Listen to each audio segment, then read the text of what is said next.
Ato kami og hidden spring oy. Hidden water spring. Tawag niya is bangag. Basta bangag gamit yung kayo mga idol no. Kung sa klase sa bangag gamit yun. Una ya mo ang agyan nga trail mga idol. Ang hidden water spring adaga pitay. Tayo pa oy.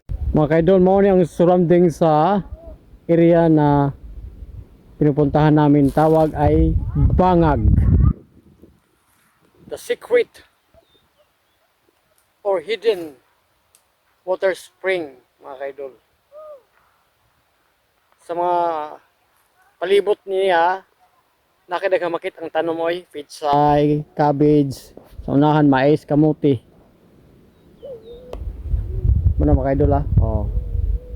Muriyahang itsura sa palibot diri sa bangag nga gitawag. Nasa ilawom ang tubig. Pwede mainom mga kaidol.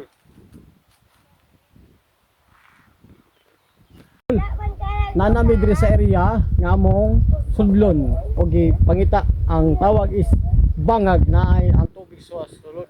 Na pwede mainom, pwede sa ikaligo, pwede panglaba. Muna sa gigamit sa mga residente diri nga nalagumah. Na pang-bisbis sila nga tanom. Wow. Nagkaroon mo soldo ta mga kaidol oy.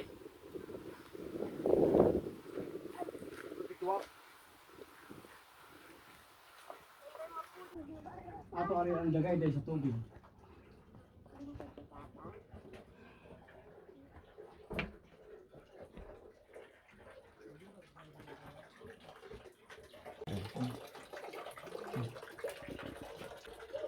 Mga kaidol, mo ni siya ang dagay dahil o ang agas sa tubig.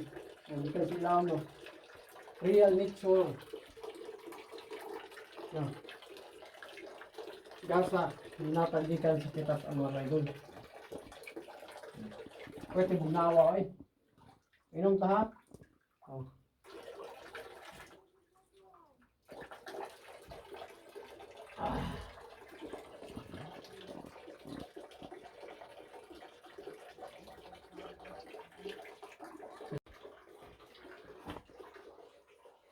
Ang pinugdan sa tubig.